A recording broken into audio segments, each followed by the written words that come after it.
Hello and welcome to the Perth Gaming Crew show. Today we are doing our third and final part, for now, of Nintendo Switch exclusives. The hungry people of Perth have demanded more Switch exclusives and there's just a bucket load to cover. So Johnny and I are big Switch fans. We have plenty up our sleeves and we just cannot wait to talk about them today. Johnny, how are you doing? I'm great, thanks, John. So it's another special with the two Johns nerding out about Nintendo Switch exclusives. And I realised that just recently the Switch turned 7 years old, so it's it's quite the generation. I was just trying to think. I don't know if I think NES was about 10 years, and that was a very different environment to the modern console era.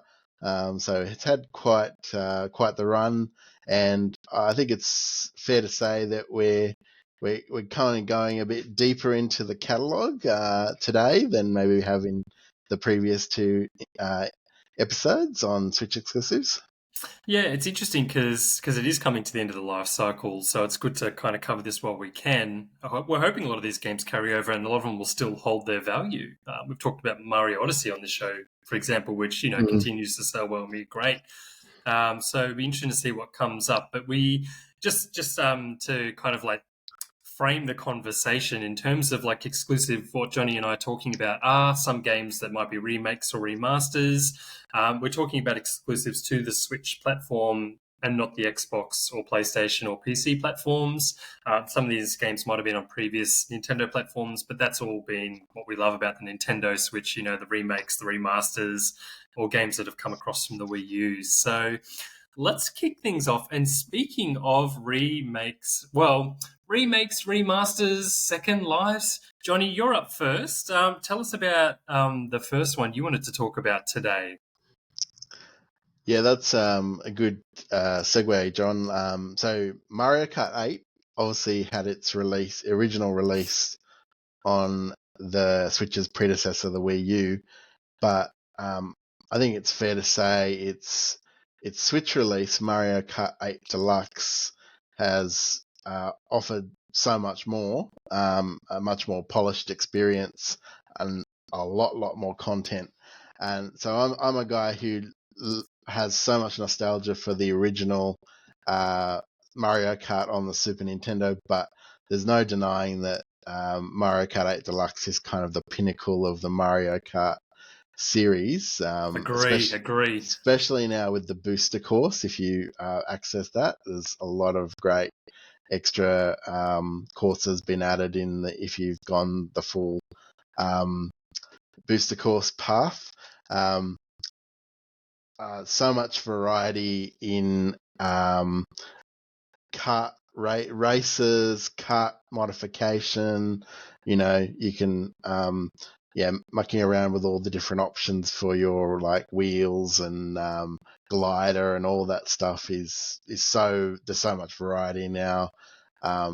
Same with power ups. Got all the kind of classic Mario Kart power ups, of course, but there's so much more in there.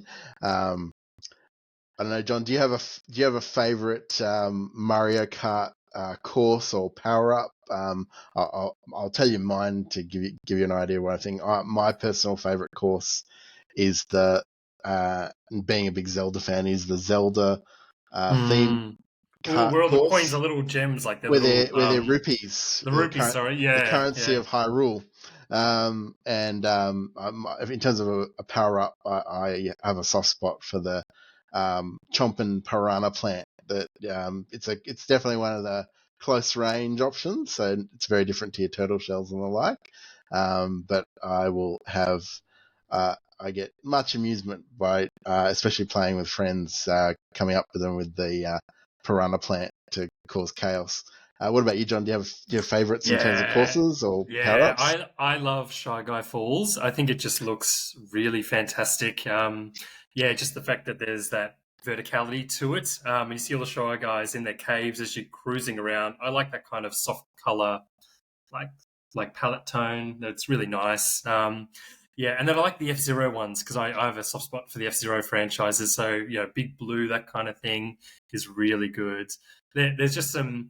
I personally don't have the DLC tracks, and for me, I think this is a wonderful exclusive. I mean, how could we not include it? Because in so many ways, like it's the penultimate Switch game, and it's not even a Switch exclusive, so to speak, because it was on the Wii U. It's just been brought to a new console with a bigger audience.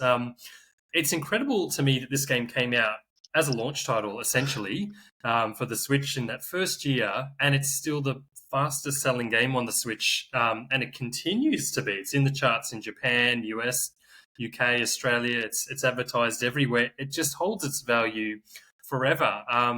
Johnny,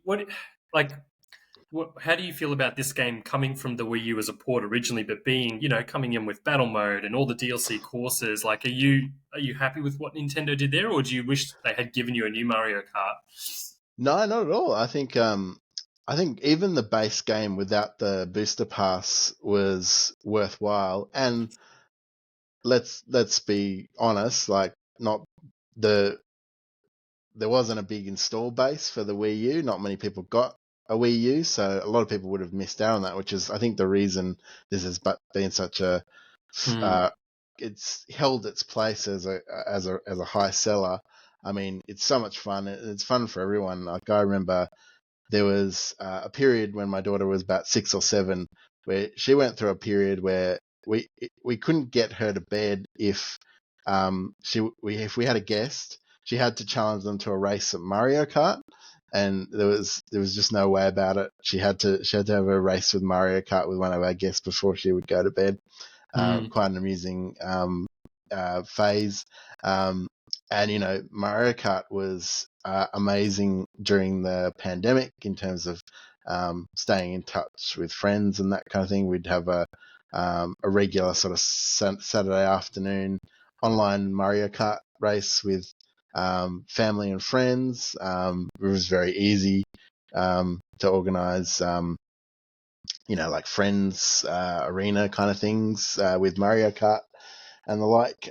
So it's been great right through, and it goes right back to the launch of the Switch, more or less. Not long. I think it came out not long after the launch of the Switch. So yeah, it's really held up over the lifetime of the generation. Yeah, it's been incredible. I know when I was thinking about getting a Switch or not, because I had moved on from the Nintendo, like the Wii U didn't appeal to me, and I didn't buy a Nintendo Wii because I loved the PS3, Xbox 360. But when I saw that Mario Kart was launching, I was like, yeah, I'm into this. Like, I know it's been on the Wii U, but I really wanted to play this, and I wanted to try the new console with the other games that were coming out as well.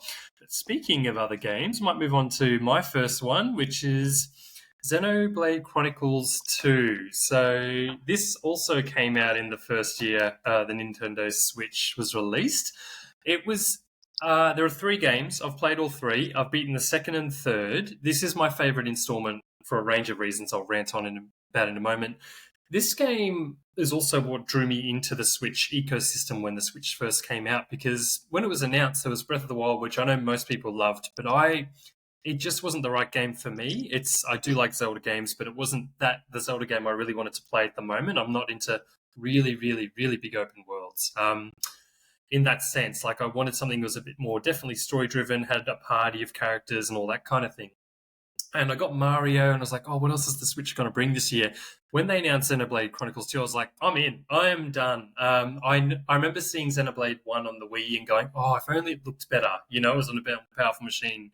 And Xenoblade Chronicles, there was a sequel, it was space-based in Wii U. I can't remember. I don't know if you know the name, Johnny, but there was a Xenoblade game on the Wii U, which looked fantastic. Can't remember what it's called. But when this came out, it just appealed to me. It looked so good. I was like, oh, graphically, the Switch is looking nice. There's some criticism about it. It is around the PS4, Xbox One level in terms of power. But this game has a really great, strong, artistic vision. It looks so good when you're just running around the various worlds. They're really beautiful. I would often just sit there and look around because I'm like, this looks really nice. It's very pleasant. It's not the combat system. Some people do find it a bit of a put off. It's definitely a bit like a MOBA, but I'm not a multiplayer game kind of person, and I still got into this. I was like, okay, it sort of runs itself and it's auto battle. It's not too difficult to figure out. I play it more for the story, and more for the characters and more for just how beautiful it looks as a game. This is, I've played this game through twice, and this is a huge game, so I've probably put about 80 or 90 hours into it. When I've looked at other RPGs, I've gone, oh no, I need to play Xenoblade Chronicles 2. I think it looks that good. It's really special to me. Johnny, are you across the Xenoblade Chronicles series? Have you played this I'm game? definitely aware of it, and it's the hours that are involved that has probably kept me out of it, because it does look quite appealing. I was going to ask, what about the second entry in the series that kind of edges past the first and the Yeah, third? yeah, good Is it question. Like why? So the first, I did go back and play the first. For me, of the three, the second one has the most interesting visual style and the actual islands and levels themselves. So in Xenoblade Chronicles 2, the levels you go to, they're all broken up into like separate nations. So one is on the back of this giant giraffe dragon thing. Another one is a series of jellyfish in the sky. Another one is a giant turtle where you can see it there. They're all distinct kind of animals, and they have a really distinct kind of culture and look about them. I think one of the early ones you go into, which is my favorite, is called Uriah, which is a giant whale, which is your typical Japanese role playing game whale kind of trope. But you go into it and you're inside it, and it's blue, but it's all lit up with like cherry blossoms and like soft red lighting, which looks absolutely stunning. So it's actually, yeah, it's really just probably the visual design that stands out the most. I would say the third one has a better story. It's a bit more gripping. And then the first one, for people who played the original on the Wii, there's definitely that nostalgic factor. And I enjoyed that game. I don't think it's bad. But for me, it's just like, oh, this game, yeah, I just go back to the islands and look at them, and that's all I do, and watch the sunset and sunrise, and that's how I play. Yeah, no, that's big fan of the second one. And there's an expansion called Torna as well, which is worth looking into for this, which offers 12 to 16 hours gameplay. Little known fact. also definitely a recommendation for anyone who likes their RPG style games? So I bet. Absolutely, absolutely. And yeah, I mean, the fact that it's an exclusive to the Switch kind of draws people in and go, oh, if you're a big JRPG fan, definitely consider picking up a Switch or picking this up on Switch if you haven't played it. Returning to a little bit more familiar territory, Johnny, I believe your next pick is a little nostalgia related. Tell us about what this is and where this comes from. Look, definitely. So the thing about, I guess, people who love Zelda, Zelda fans are kind of broadly in two camps. So you've got the people who love their 3D Zelda, Ocarina of Time, that sort of style, Majora's Mask, that kind of thing. The And then you DS got, games. yeah, the DS games. Yeah. And then I think you got the other camp, broad camp, which is the top-down view Zelda, which much like the original Zelda on the NES. A Link to the Past on the Super Nintendo, which is my favorite, possibly my favorite game of all time, and definitely my favorite Zelda game. And this is pretty much a sequel to Link to the Past. Well, the original Game Boy edition was a sequel to Link to the Past back in 1993, and in the early I think this is probably 2019 release or thereabouts, maybe a It bit later. was. It was 2019. Yeah, Yeah, it was 2019. one of their solid years, particularly for Yeah, the yeah. Switch. Yep. 2019 was a great year for the Switch, and this is a remaster of that 1993 Game Boy Classic. I don't want to spoil too much about the story, but it is kind of an interesting story. It doesn't take place in the sort of traditional Hyrule map, but rather after a mishap at sea, Link, after his previous adventure, finds himself washed up on the shore of a mysterious Koholint Island. I hope I've said that correctly. Yeah. I had to look up the Hyrule Historia just to check I didn't check on the lore, and I always thought it was chocolate mint. Now it yeah, all makes sense. could be if a bit of dyslexia, you could read it as chocolate mints. And like I realized that all my favorite Zelda games do sort of appear in the relevant branch of the official Zelda timeline. If you care for that sort of chronology kind of stuff, We do. We it's love it. but no, I think this is a great. It's a really interesting story, and look, this is one I have to admit I haven't completed yet, but it does. In your position as Link, the hero, you have to make quite an important choice to even complete the game, and that's an interesting story twist to the Zelda games, because the Zelda games are usually fairly straight up and down. Take care of Ganon, or one of his incarnations is causing trouble, and you got to take care of that business, and then you get the Triforce, you're done. This has kind of got an interesting story, and it fixates on this kind of like giant egg that's sitting at the top of a volcano in the middle of the island. But yeah, great top-down Zelda fun. I think this is one I still have a lot to explore in, and still very much. So this is very much one that I've recently pulled from my Switch backlog, because as you know, not enough time and too many games. So, You got but a physical copy too, I I believe, do, yeah, which got I the think. physical copy. Yeah, great artwork on the copy. Yeah, that's the giant egg I'm referring to. Yeah, don't want to spoil the story for anyone who hasn't played this or the original '93 version. But yeah, it's definitely worth checking out. Especially if you like the top-down style of Zelda. You will enjoy this because it gives you a little bit more. It's like gives you more of that style that of overhead Zelda, which I can't get enough of. No, I'm the same. Johnny, were you saying, had you played the original on Game Boy or not? And how do I you feel haven't. like this? No, I haven't Okay, yeah, actually played. I didn't actually play the original yep, Game Boy version back in the day. It sort of passed me by. yeah. But for everything I've read about this, people feel it's a pretty good, pretty faithful adaptation of the original. Just obviously the limitations of the Game Boy meant they could do quite a bit with the Switch iteration in terms of polish.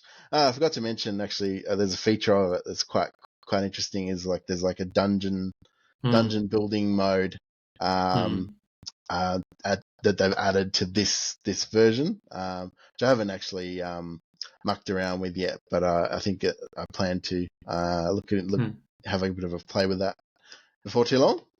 Nice, yeah. I have played this through. I did not play the original. Well, I did play the original Game Boy Advance. I didn't own it. I had a cousin who played it and had it, and I glimpsed at it from time to time. It's like, oh, what's that? What's a Game Boy? Yeah. So I've played this through. I quite enjoyed it. I think it's very much like a true Switch or Nintendo game in the sense that the genius of the Switch is handheld and docked. And this is definitely a great handheld game to play for people who miss that Game Boy experience, and a very faithful adaptation of the original as well in that sense. I think the art style is gorgeous. I'm surprised Nintendo haven't created more remakes like that from Zelda and other series, because that visual style, I think, in this remake is absolutely going to hold up for years to come. It's that toyetic, soft, clear, looks nice. I know there are issues with the frame rate, but I didn't bother me when I was playing. It's not a game you need to be backflipping around. Like, it's pretty straightforward, simple combat kind of thing. So yeah, absolutely beautiful. I really hope they do a remake of the other Zelda games, particularly the NES classics and NES and classic games. I wouldn't be surprised if they did that and maybe updated a few elements. But yeah, I thought lovely, lovely game. My next pick is on the theme of remasters and remakes, is one that I was waiting for quite a while. I did own this back when I had a GameCube, and I remember buying this at Target and going, all right, the Switch is out. Are they going to remake it? Are they going to remake it? They announced Metroid Prime 4 quite early, and we all know how that's gone. It exists out there somewhere. It might be finished. It might be coming soon, or as a Switch 2 launch title. Who knows? But when we eventually got the remaster and in a way remake launch, I was just like, thank goodness. Like, why would you not do this? And I am super pleased. This game looks how I remember it as a GameCube game, but visually, a lot of work has gone into the update. Like it looks really good, and it's not, it's not going to compete with the latest Call of Duty in terms of gunplay and graphics there, but it looks really good for what it is, and I think it's pleasing for Metroid Prime fans and people who are just interested in a third party style exploration Metroid game. So essentially, for those of you who don't know, this game was originally on the GameCube. It's the first in the Prime series, the 3D Metroid games. It does feel quite different from the 2D ones. There is a difference. I think the main difference is really around the pacing. One of my other favorite exclusives I've mentioned on the show was Metroid Dread, which feels a lot faster and snappier, and it's a modern game. Although I would still argue that this game plays very well as a remake into the modern era. So it does feel a bit slower and a bit more exploration based, although the combat's still fun. Yeah, looks absolutely fantastic. It's not going to win any awards for the combat, I would say, but the exploration is probably why you would play this game. The puzzle solving, the morph ball, going through the various environments is really kind of cool. I played this through to completion. Really happy it's come out. I'm hoping they do 2 and 3. Johnny, I know you're into Metroid. I think Super Big Metroid. time. Yeah, big Yeah. time. I actually think Metroid Prime is a great translation of the Metroid formula to Yeah. first person. So I haven't spent that much time with the remaster, but I played a lot of. I played it obviously on the GameCube, the original, and then even more so when it was re-released on the Wii as a package with the other two games, so the trilogy, Metroid Prime trilogy. But yeah, the remaster is it's been handled with a lot of love, and they've put quite a lot of polish on the original. It's quite impressive. I actually really enjoy. I think all the boss fights in Metroid Prime are super creative Interesting. and all kind of very unique. I'm one of those people. I'm probably one of those crazy people who feels like they have to scan everything in this game and Yeah, read no, all I do that too. read all You the have lore. to get your percentage up, but then you do want to read the lore because I think Yeah, that this game, more than the other Metroid games, offers that lore, and you're like, oh, I can finally learn the story, and learn about what are they space pirates? Yeah, yeah, what the they're space thinking and pirates. what they're doing with their experiments. It's like, oh, and how they talk about Samus, and they're like, Yeah, oh, the bounty hunters come and she's destroyed this, and she's super powerful, and you're like, yeah, damn straight, yeah, because you're it's so good. reading the little snippets from the space pirates, and you're kind of seeing how it's all going south for them. Almost, it's like it's just a little bit behind. As Samus goes through, they those little reports get kind of more and more kind of, oh Mm, wow, this our operation is really going to the dogs. So it's mm, kind of fun in that respect. And then you get all the yeah. Chozo lore because they're in like the game takes place in the ancient Chozo ruins. Mhm. So that's kind of fun too because you get that until Dread we didn't get much detail. The Chozo were just those statues in the Metroid games, but in this game you started to get an insight into the Chozo, the sort of alien bird species, which we got a lot of in Dread, of course. But yeah, back then this is kind of the first sort of insight into that. But yeah, no, this is a very worthwhile pick up on the Switch, and came at a time, when we were wondering what we were all scratching our heads what had happened to that Metroid Prime 4, and we probably still are. But this coming along was definitely not unwelcome. Absolutely. And yeah, I totally agree with all that. Johnny, what I do want to ask you about this too is because this is quite a different type of game. It's a mix of puzzle solving and third person exploration and action. Is this a game that people who aren't typically into Nintendo consoles that they can get into, or do you think this is more for people who are already Metroid fans specifically? Because a lot of Nintendo gamers don't play Metroid, or Metroid Mm. gamers don't play Mario. Do you think there's a really limited audience for this, or do you think this, as a game as a whole, has appeal to a broader range of gamers? It's hard, I'm not sure myself because it's quite unique. That's a tough question. Mm, I'd almost like if I was going to introduce someone who'd never played Metroid before, I'd probably mm, introduce them to 2D Metroid mm, first. But mm, um, it's got a lot of value. It might be a tough like first entry point, mm, but it's definitely got a lot of appeal. But yeah, maybe it'd be something I'd say this is the game you play after you've played a 2D Metroid game, because I just think they do a really nice job of translating that game. Because I don't think before this came out, the original at least, that anyone thought that Metroid would lend itself to a first-person perspective.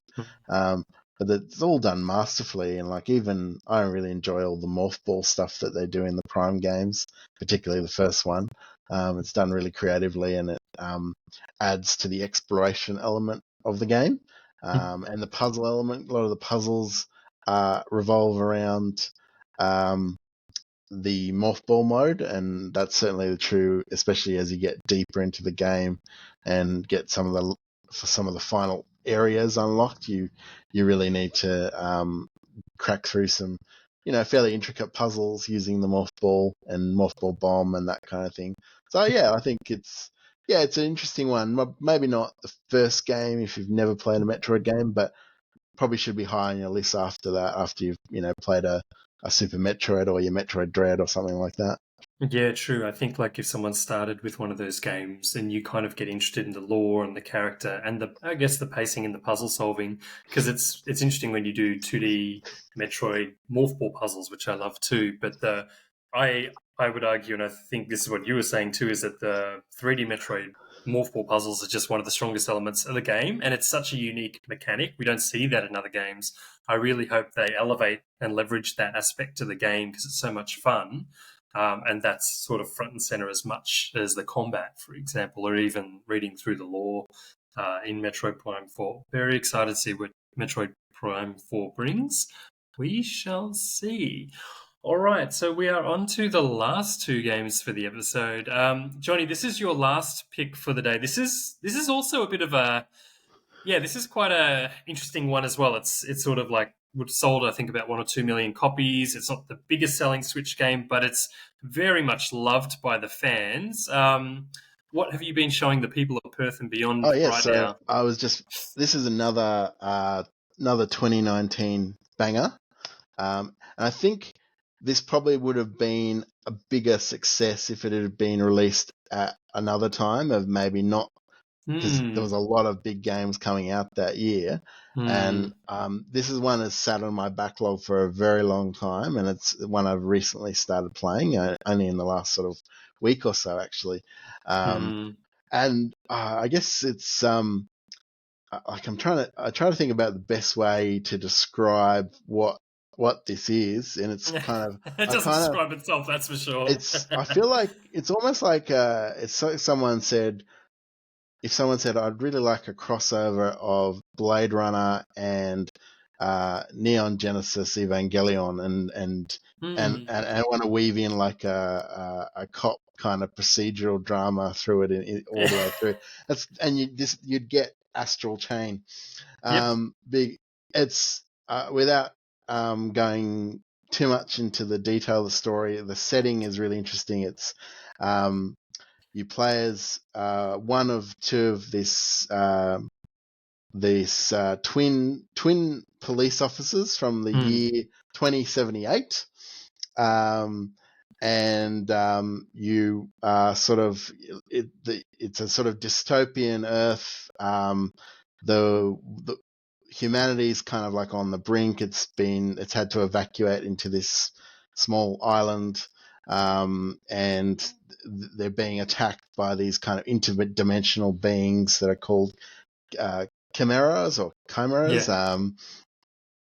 And basically there's a really elaborate intro scene when you first fire up the game, and you get the sort of backstory, and they tell you they in order to combat the menace of this interdimensional threat, they've kind of come up with a means to sort of fight fire with fire and harness the kind of they chain these chimera and they become what are called legions, and they run along with you, and they're all involved in the combat.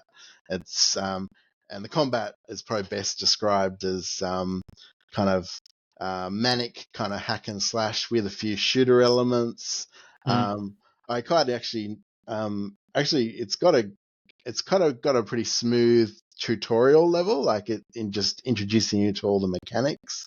I had a lot of fun just at the very start. You get to this is like it sort of starts off like kind of like a shoot 'em up, but you're on a motorcycle, and it's a great opening scene, isn't it? Like it's epic. it's really It's an good. epic start to a game, and that's before they introduce all this crazy sci-fi stuff, and like so it it's like a couple of games blended into one in a way. And I haven't even gotten into some of the sort of deeper, like there's like some investigation elements that I'm aware of, but haven't actually, gotten into because they're police. The characters are police.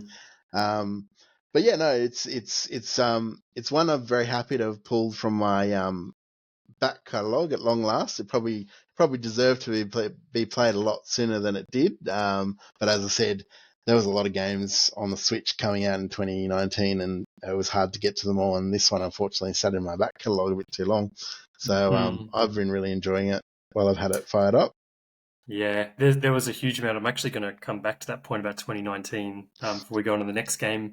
I've played this through too. It's developed by Platinum Games, who are leaders in the third-person and character action fighting genre. So they've got games like the Bayonetta series, for example. If you're into Devil May Cry, they didn't do that, but it's games like that as well. So when this came out, it was a bit of a surprise because a lot of people were thinking, "Oh, Bayonetta 3," and then it was like, "Astral Chain, what's that?" And I see this as like the Platinum Games Nintendo Mario, in that it is something everyone can access and play. It uses those kind of bright, vibrant colors. It relies on its art style more than its like technical detail to get through because of the Switch's limitations. Like it's locked to that console for a reason as well.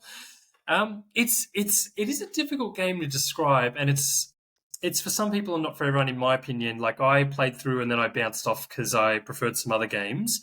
Probably because when you control the Chimera themselves, you're using the thumbstick to move them around and they're automatically fighting. It's really cool to watch and it is fun to play. I just prefer the direct control element myself, and I was like, okay, that's just is what it is. It's absolutely still worth playing through though and checking out. And then, like you mentioned, Johnny, those investigative elements are quite interesting, where there is a whole world here. This isn't just throw in play actions. Like there are side quests, there are like lots of NPCs. There's a lot of stuff that you wouldn't see in other Platinum action games, and they did like a Ninja Turtles game and a Transformers game as well. They've done quite a lot.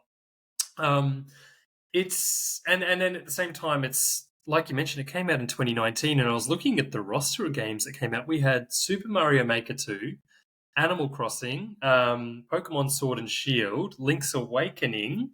There was a few others, Fire Emblem Three Houses, which we did talk about on the show. That was just 2019. Marvel's Ultimate Alliance, which we covered. They ported Dragon Quest XI across. Yoshi, which we talked about as an exclusive favorite as well. There's more on this list. No More Heroes 3, which is less big but still quite anticipated. The DLC for Smash Brothers, all that kind of stuff. So I think you're right. It was a game that got buried in there somewhere. So for people who are at the kind of tail end of the Switch going, oh, what do I go back and play? There's nothing to play. Or if you're new to the game, like new to the Switch, and you're like, I love action games. What is there? Don't miss Astral Chain, because it's really worth playing. It's very cool, and the story is quite interesting as well, especially if you're into the whole anime sci-fi thing. Yeah. And I forgot to mention that this is one of the games that comes with a fairly decent character modification, like appearance modification. So at the start of the game, you can go and give them like crazy haircuts. So if you're not satisfied with the stock standard anime hairstyles, you can go in and give them crazy hairstyles and all that sort of thing and mess around with the appearance. Probably not on the same level as, say, like your Animal Crossing and that sort of thing, but there's like a fairly decent character appearance modding facility in it, which I know appeals to some people. I didn't muck around too much with that because I wanted to get straight in and jump on a motorcycle. Absolutely. No, that, and seriously, that opening scene, and that is, again, it does have that platinum quality of big set pieces, exciting action. When you see platinum games, or if you know them, or if you don't know them, check out their website, check out their games. If you're looking for those kind of arcadey, these games almost for me, like the 2010 era when the PS3, Xbox 360 first came out, it was like, yeah, that's when they were really shining. Like they're not as big now, people in other genres, but I think they hold their own. They still have a lot of quality. All right. Well, the last one, speaking of third-person action games and another Bayonetta exclusive, well, Switch exclusive, so Bayonetta 3. I had to pick this. There are lots of other games that I did want to talk about because the Switch is just littered with really great games. We haven't even talked about Switch Sports or Super Mario Maker 2, for example, or the 3D Mario package that came out with the old games and Sunshine and Galaxy. They're all fantastic. I had to pick out Bayonetta 3 for reasons. I'm a big fan of the Bayonetta series, so I really, when the Switch came out, Bayonetta 1 and 2 were ported over pretty early, and I was super excited about that. They're fantastic games. Bayonetta 2 should never have been locked to the Wii U. I'm so glad it came out. I still prefer Bayonetta 2, and I can rant about that the most. Bayonetta 3, when it was announced it was in development, I just could not wait for that game to come out quick enough. And I was looking it up, Johnny. It didn't come out till 2022, which is not that long ago. So very excited when it finally came out. Now, for those of you who are new to the Bayonetta series, essentially you play as an Umbral Witch called Bayonetta. And look, it doesn't really make sense. You're out there, you're sort of saving the world, you're sort of fighting the Luminant Sage, what you're really doing is fighting a ton of angels, demons, creatures from other dimensions, and it is a wild action game. Like, the only way I can describe this game to people, like Astral Chain is hard to describe, this game is a roller coaster. You feel like you're on a roller coaster the whole time. It has bombastic set pieces. It has got like razor knife, like quick character action with a dodge mechanic, which is really central to the series. So you're fighting in your 3D character space, and a dodge mechanic's crucial to that.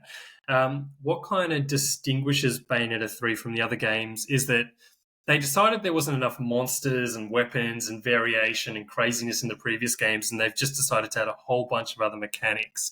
So, first of all, there is like a demon fusion kind of mechanic. So you can summon all these demons as Bayonetta as you do, and you can merge with them to become like a mixed demon-human hybrid. So you start with Madam, I think it's Madam Butterfly or Madam something, I can't remember her name. Sorry to the Uber fans out there.